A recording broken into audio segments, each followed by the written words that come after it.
Hello, everybody. Let's take a look at some alt text for images today. I have a very typical HTML5 document here, and in the body section of this, I have a section element, and inside that section element is nested an image element. The source of the image that we're going to be working with today is right here, and that just means the file location. I have it in a folder called images, and the actual name of the image itself is tropicalleaves.jpg. Then after that, there's another attribute. This is the alt attribute for alt text. Alt text simply is the the text that would be presented if the image cannot be displayed, or it's also what a screen reader would read to somebody that is using a non-visual browser. So this is what we are gearing in on today. But let's talk about a couple of things first. Just make sure that you know where we are and how to organize these things. So I said that we are in a folder called images, and it's the file called tropicalleaves.jpg. So let me bring this folder over here and just kind of show you in the folder structure. This is the index.html file. At the same root level, I have the images folder. Okay, you can see that right there, images folder at the root level. And then inside that folder, I have tropicalleaves.jpg, and that is right over here. Okay, so that should help out a little bit.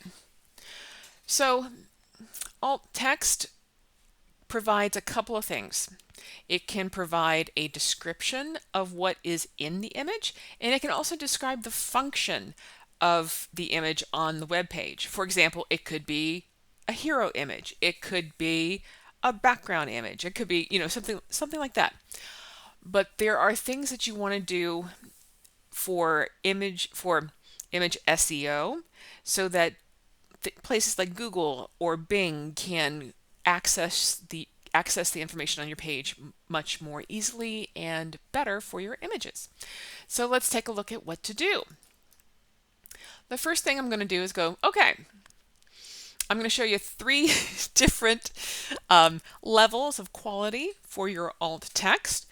Let's start with the bad alt text, the stuff you should never ever do except in very specific circumstances.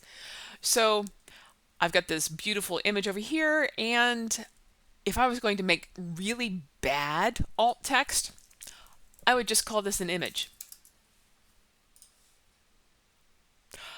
That doesn't give me any extra information.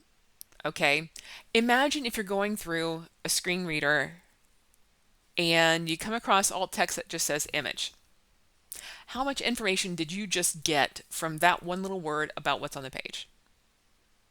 Okay, we never ever ever ever do this except in the following circumstance.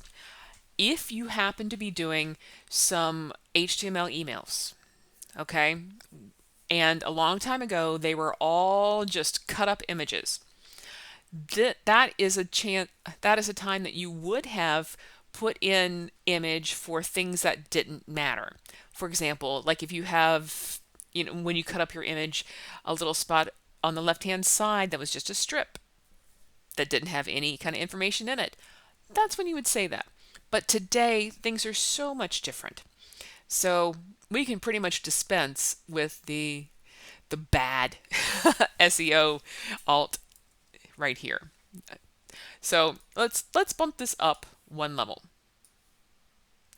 So giving us some more information, I could say green leaves. Okay, so that's definitely better, but it's not quite fantastic yet. Let's go back and look at it one more time. So the best level would be to say something like, okay, what is actually really happening on these leaves? Yes, they're green. Oh, but look, there's some water there. It looks like it just rained. This is probably some kind of jungle leaf. That information can be conveyed inside of the alt text. Green leaves with freshly fallen rain in the jungle. Now that tells a story. I want you to tell a story with your alt text whenever you do your SEO inside of WordPress or inside of your HTML. Okay, I hope you enjoyed seeing that demonstration.